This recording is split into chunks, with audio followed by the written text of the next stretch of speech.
power source will be retrieved from the N wheels to charge your battery. So these two forms under the charging mode. So these are about the charging mode, and first three cases talks about the engine propulsion mode.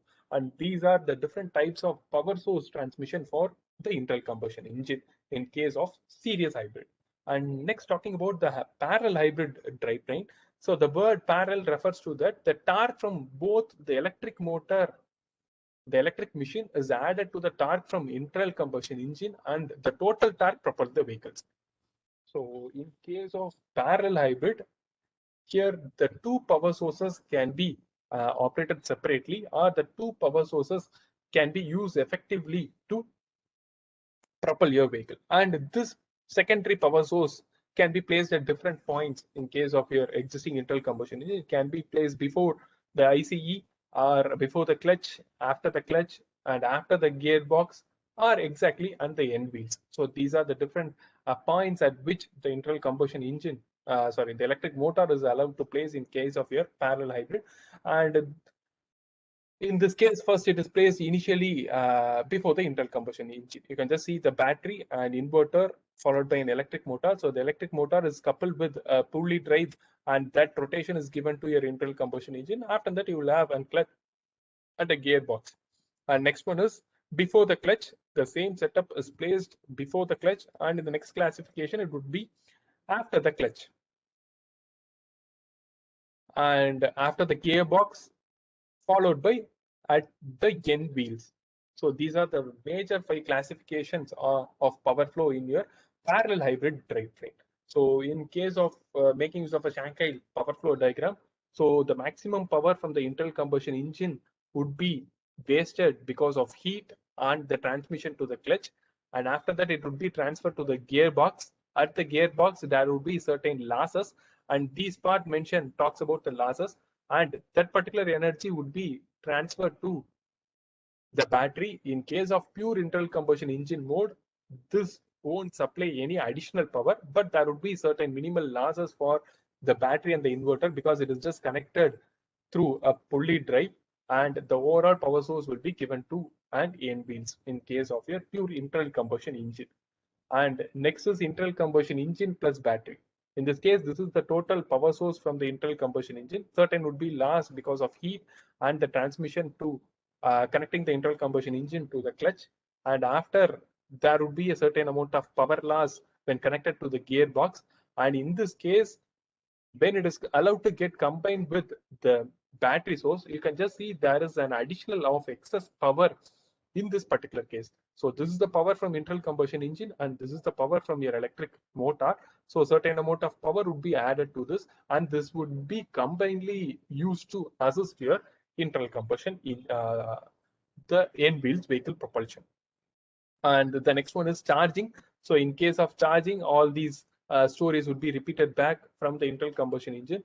Certain amount of power from the internal combustion engine would be retrieved back and used to charge your battery. So this is what is the power that is trapped from the internal combustion engine to charge the battery. At this point of time, your electric motor would be acting as a generator. And battery only clutch open mode, battery only clutch close mode. So this would have a minimal difference in the power transmission at this point of time. And next talks about the engine braking mode. So at the time of engine braking mode, so there won't be any power supply from the internal combustion engine, but there will be a retrieval of power from uh, the internal combustion. There will be retrieval of power from the N wheels to the engine, or when you are just trying to close this particular pathway, what actually happens is certain amount of power would be given back to battery to charge the battery. So this particular case is known as the regenerative braking. And this once again talks about the combined power source. When you are just trying to combine both the internal combustion engine and battery, you can just see the amount of power that can be trapped from the combination of energy. But when you are just trying to use only internal combustion engine, you can just see the amount of power that is trapped. You can just see the difference in the length of line between these two cases. And if certain amount of power is used for charging, further the line is allowed to get reduced. And talking about battery, this would be only battery mode, and at the time of braking, so there would be no power supply from the battery, and at the time of regenerative braking, a huge amount of energy would be retrieved back to charge your battery. And this is how the power flow would be placed in case of your parallel hybrid drivetrain combination. And both these are not currently available, are currently used in this. So now people are making only use of series and parallel hybrid combination, and even people are typically making using only complex hybrid configuration. So that would be much more interesting, but I won't be focusing more on that. So I'm just touching only the basics of the hybrid drivetrain. So in this case of series and parallel hybrid configuration, as explained earlier, you will have an fuel refilling option. After that, a gasoline tank. From the gasoline tank, the power would be supplied to the engine. From the engine, it would be supplied to the power split device. From the engine, it would be supplied to the power split device, and the power split device have an option to transmit the power either to the transmission system, or a certain amount of power can be transmitted to the generator. If it is transmitted to the generator, battery, and electric motor, it would be resemblance of a series hybrid. Through the power split, if the power source is given to the transmission system, it would be the resemblance of a parallel hybrid configuration. So in this case of series and parallel hybrid, one additional device that is incorporated to modify the existing series and parallel hybrid configuration is the incorporation of the power split device. If the power split device is not present in this particular system, the overall system would be looking like a series hybrid.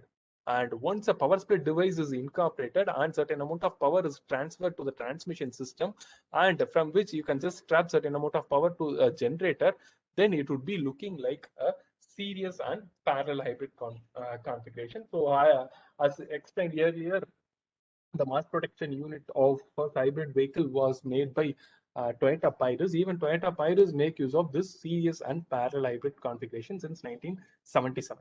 So whatever I have explained earlier are old school book technology, but now people are working on only series, parallel, and complex hybrid technologies. And next one is the plug-in hybrid. So in the case of plug-in hybrid, here we'll be focusing on a parallel type of plug-in hybrid. So as earlier, you will have a refuel tank, from there a gasoline tank. From the gasoline, the power is allowed to get supplied to the internal combustion engine. And from the internal combustion engine, if you supply the power to the transmission, it would be a parallel hybrid configuration. And similarly, you will have a battery pack, power converter, electric motor, and the transmission system.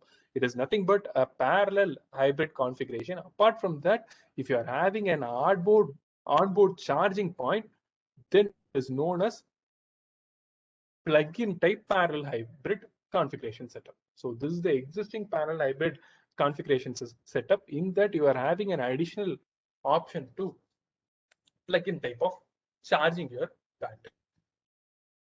And the highest sales vehicle in US is nothing but the Chevy model Volt. So the Chevy Volt make use of this plug-in hybrid parallel hybrid configuration.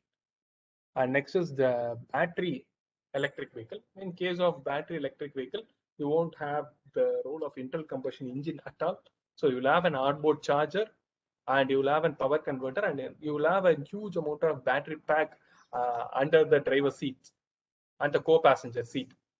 And from that, the power supply will be given to the electric motor, and the motor come generator to the transmission system. So this is how the existing battery electric vehicle configuration would be looking like. So the BEV use one or more electric motors for propulsion and batteries to store the electricity. The battery store energy to power all the electric system in the car. So the battery can recharge from grid electricity at the charging station, house outlet, and non-grid sources such as solar panel, or using an onboard recuperative energy system. So BEV can potentially emit zero greenhouse gases and air pollutants. So the main components of the drive systems of an electric vehicle are nothing but an accelerator pedal, electric motor battery, and the traction electric motors. And these all talks about the basic setups for it. And talking about the conversion of the BEV, so the converter rear wheel drive and front wheel drive will be looking in this similar fashion. So if it is a rear wheel drive system, you will have an battery, an electric motor, transmission system where that would be connected to the rear wheel setup. And if it is a front axle, removing the internal combustion engine and the petrol tank, you need to incorporate the battery and then electric motor. And talking about the dedicated electric powertrain, you can just have and separate electric motor, fixed gearing and differential system to the dedicated two-wheel systems. And next is the power flow for the electric car would be in this similar fashion, where you will have an battery and bidirectional converter, an high voltage bus, followed by a bidirectional power electric drive for DC AC, followed by an electric motor cum generator and the transmission unit. And you will have an auxiliary supply unit for giving power source to the auxiliary devices that is placed inside your vehicle. So this will be the power flow for the existing BEVs. And talking about the ideal performance characteristics of the power plant. So this is how the ideal performance characteristics of a power plant would be looking like. You will have an high torque at low speed. And as the speed get increased, your torque should get stepped down. And initial cases, you need to consume a high amount of power, but as the time propels, the power should be allowed to get cancelled. So this is how an ideal power will be required for any engine for propulsion. So the vehicular application, the ideal power performance characteristics of the power plant is a constant power output over the full speed range. This ideal performance characteristics of the power plant will ensure that the maximum power is available at any vehicle speed, thus resulting in optimum vehicle condition. But what is the scenario of the existing internal combustion engine? So the internal combustion engine used in the vehicles are based on two principles. One is either petrol or diesel. So whatever it is having speed versus torque profile in this similar fashion. So the torque profile is like this, whereas the power profile is like this. But the existing power plant requirement for the propulsion of vehicle is in this similar fashion. But the whatever the torque and the power profile for an internal combustion engine looks in this similar fashion. So if you just purchase any or go through any engine specification, you can just see a table like this. That means that you will have a maximum torque at one particular speed range. So at one particular speed, you will have only one particular maximum torque. And you will have maximum power at one particular speed. So you will have the maximum power. You'll have the maximum power at one particular speed. But that is what isn't our basic requirement for the power plant propulsion. So the two typical characteristics curves used to describe the engine characteristics are torque versus engine speed curve and power versus engine speed curve. So if you just go through any two-wheeler or four-wheeler brochure, you will have this two data as of sure. So one is maximum torque and maximum power. So your engine would be able to give only maximum power at one particular point of speed, and your engine would be able to deliver the maximum torque at only one particular point of speed. So that is why the role of gearbox come to one picture. So at one particular speed point, if you are just having a high torque, so then you can't propel the vehicle. So what they are trying to do is they are just trying to introduce a gearbox for this setup.